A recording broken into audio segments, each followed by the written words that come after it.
My pleasure. Thank you for the movie.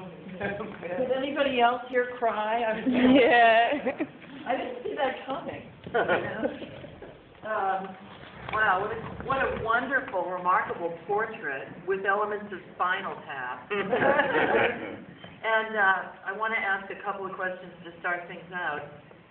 Dennis, since the film was made, the tour was in 2007, yeah. right? And you talked a little bit in the movie about kind of getting rekindled. Have you been performing? Have you been writing? Yeah, I have actually, and it did open up a lot of new opportunities just because I did it and I loved it and I wanted to do it more.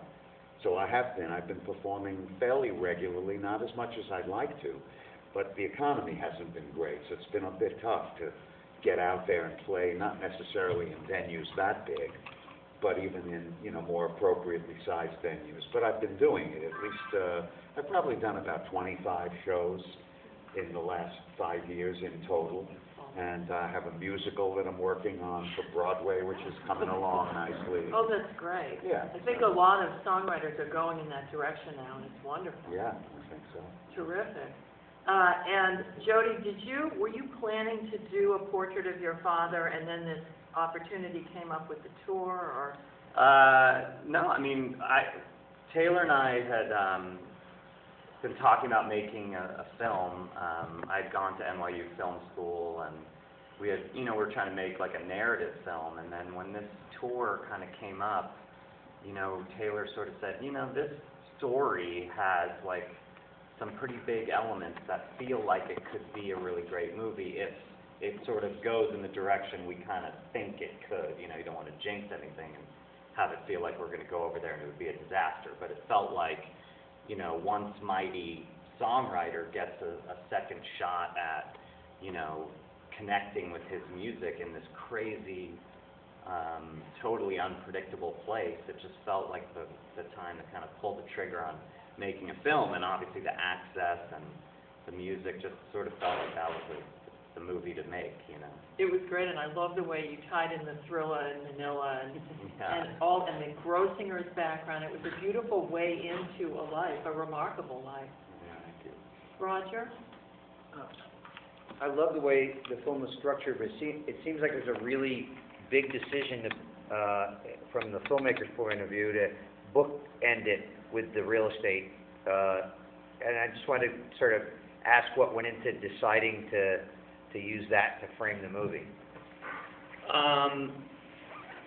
I think that obviously it's such an important part of the story that he's really far away from that musical side. And I think when we went to Boca and actually had him walk us through a house, it was just such a crazy kind of thing, not knowing what was going to happen in the Philippines. But then when we got there and there were reporters, at the airport, we thought, wow, I mean, you just juxtapose those images, and it felt like we didn't really know what the movie was going to be until we landed in Manila, and then we were like, okay, this is going to start with him showing a house, and then now it's like the Beatles have arrived in the Philippines. So it felt like the right way to kind of frame the story, that he begins this adventure, and then it takes him all the way here, and then there's a, denouement back where he started, but he's changed.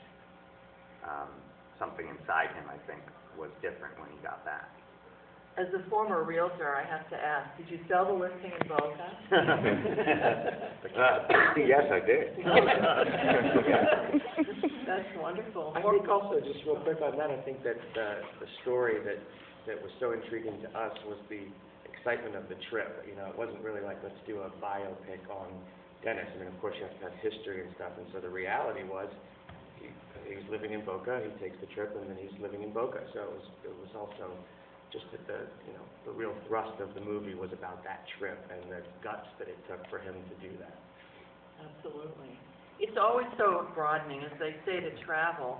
And as Americans, we don't realize what other cultures are like. You don't know about it till you go there, that they have their own sensibility, their own culture, and their own idea of music. And to think that you bridged that gap, that they had been holding on to you for that song that wasn't known in this country, I mean, despite all your other hits, it's just fascinating.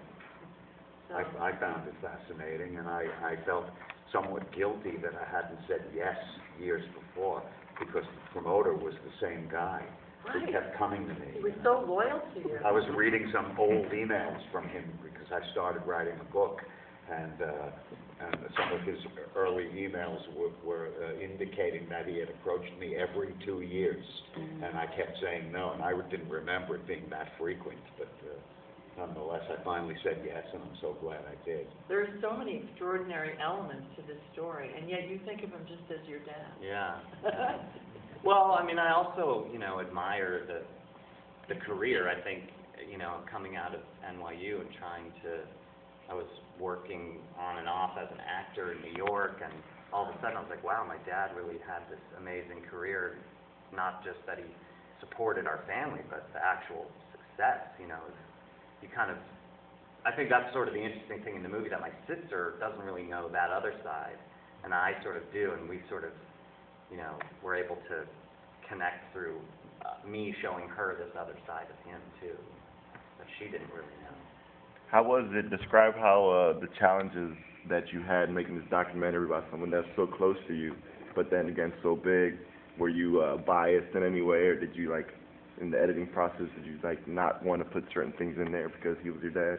I don't think it was that. I think it was actually because we were so close to him. I think you would know, you could answer this, but I think we were able to pull things out of him that a regular crew that maybe didn't know him wouldn't have been able to do, because we were not only making this movie, but we were sort of his entourage on the tour. Otherwise, he would have been totally alone. So there were things about the experience of the tour and what we were all doing that I think loosened him up in a way that, so that wasn't a challenge to sort of, of course there are times where you're you got to push a little bit to try to get stuff, when he was talking about the difficulties of, seeing your career sort of slow down. It was you had to kind of say you got to talk a little more about that. But I think us being so close, and Taylor, who has been my best friend since childhood, my dad's other son, our crew, I think we created an environment that made him feel comfortable to kind of unload all this stuff and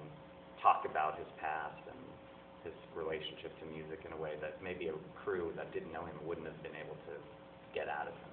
And you got such good performances from the whole family. They're all naturals talking in front of the camera. Yeah, a bunch of hams. Yeah, as Dennis, if it was easier or harder. Question for both Dennis and a separate one for Jody. Dennis, first, thanks for a major soundtrack of our lives. Thank you. Yes, really important, really great. Maybe I missed it because I was listening to the soundtrack in many cases. Where did you grow up? In the city, in New York City? I did. I grew up in Brooklyn. Yeah. In Brooklyn, okay, because I wasn't sure of that. Yeah. And Jody, the question is going to probably pop up later on this afternoon with some other things. How do you deal as a director with the music rights to something like this and still being able to make it commercially viable? It's an ongoing challenge that actually Taylor has been a lot more hands-on involved with. Fortunately, we have kind of an inside source in the publishing world. My dad's brother's son, my cousin, is the VP of licensing of all of this music at Universal that handles most of it. So we've been able to get, Does that cover the recording rights too? No, but not all of it, right? Because it's Right. all Universal. But Yeah, there's it's a lot of challenge. There are a lot of when the publishers and the writers are in sync about what they'd like to accomplish, having made this film, the owners of the masters usually fall in line and work with you, and that was our hope. But it took a lot of work on Taylor's part and a lot of effort to get it to happen at numbers we know it's going to take to get it released. Yeah. We haven't been able to do it up to now, but that it hasn't been only due to the sync rights. We have this film in development at Warner Brothers with Steve Carell to make a new movie, a feature film about this story. And while that's been there for the last 18 months, they've kind of prevented us from going too wide with it, but that's changing now. We're able to pursue releasing it commercially. And there were two separate, as far as the licensing and the music rights and all the video clips and Johnny Carson and all that stuff. We did a festival clearance, which is one level. If we distribute, that'll be another level, and it's just a lot of coordination. And actually, the guy who owns bags and things is holding us hostage. I mean, we Right. can't light the He's killing us. Of course, I own the thing nobody wants. Did you want to follow? Yeah, just to ask Dennis the same kind of question. Was it easier or harder to get the emotion out of you because it was your son asking the question? I felt great being there. I was like on, in some crazy zone because it was so much work preparing to do it and then flying so far and being so exhausted because of the schedule. Yeah. Having them around me and the rest of the crew, I felt very comfortable, very willing to open up and to let them, be as close to me and on the inside to capture what they felt they wanted to capture. We thought it might wind up being just a really terrific home movie that I would have to show Tina and Misha and my friends and the rest of my family, but it turned out to be so interesting and so crazy that they made the decision to spend almost a year editing it. They had 100 hours of film. So it was a lot of work. That was one of my questions, what the shooting ratio was, 100 hours of film. Yeah. Wow. Well, you did a great job of editing. Yeah, we had a great editor, that guy that Taylor had worked with named Haynes Hall, who's edited a lot of like major music videos, like Sabotage, the Beastie Boys video, and he's edited a few features, a lot of commercials. He's fantastic. Really good to work with. Any other questions? Brian Potter was in the film, which was great, but do you feel like he's like jealous that he doesn't get a chance to revisit all this music that he helped you write, or you two wrote together, and you're getting this second chance, and like how has he responded? He doesn't sing and he doesn't play. So although he was a drummer when he was a young guy, he spent most of his adult life writing with me as a kind of great sounding board slash lyricist slash idea guy, and he was very happy to see this happen. And He was out on the gigs and I mean, he's seen the film many times, and he couldn't be more supportive and more excited that it's happening. He dug up a bunch of the pictures and articles and stuff. Yeah. we're hoping Ricky Gervais plays him in the Steve Carell. That would be good. So there's another film at the festival that follows Paul Williams. Yeah. on Right. the tour. They were there too. Have you seen that one? We haven't. No, Were you not to- yet. Is it still showing? Last night. It showed last. Oh, that was the only showing? Yeah, it was kind of crazy because when we got to the airport, we saw that Paul Williams had a documentary crew following him, and we were like, all right. And there were definitely a few, jockeying for the right shots between our camera guy and his camera guy, but they were very supportive, and it turned out to be pretty fun. And I hear the movie's fantastic. I haven't seen it. You're not gonna see it now. Yeah. Any thought, two questions, any thought of touring the two movies together in the Philippines? And then secondly, could you just talk a little bit about the blender scene, since that's like one of the great moments of the film? I call it when in doubt, blame the video. But the video proves the point right there. So, were you always going to have that as part of the film? Yeah, I mean, I think you had to, Make a moment. Yeah, I mean, you don't want someone else telling you, and that hey, that song in your movie you're trying to glorify the worst song of all time. We figured we would hit it ourselves, but I actually had cause to talk to the guys who were the editors of Blender at the time, and at the end of our conversation, I said, hey, just coincidentally, my dad was one of the writers of We Built the City, which you voted the worst song of all time. And they said, well, just let your dad know that they won by a landslide.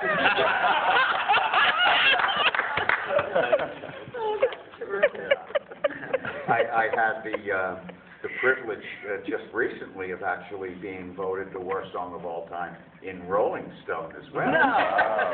Yeah. Oh, wow. Yeah. And they're Same song? This year, same song. Yeah. What wasn't just a recap of? No, they had their own poll. Wow. Yeah. So, I mean, I guess there is a universal feeling that it's really that bad. You were also nominated for the Songwriters Hall of Fame, so That's it right. all balances out. Yeah, I guess so.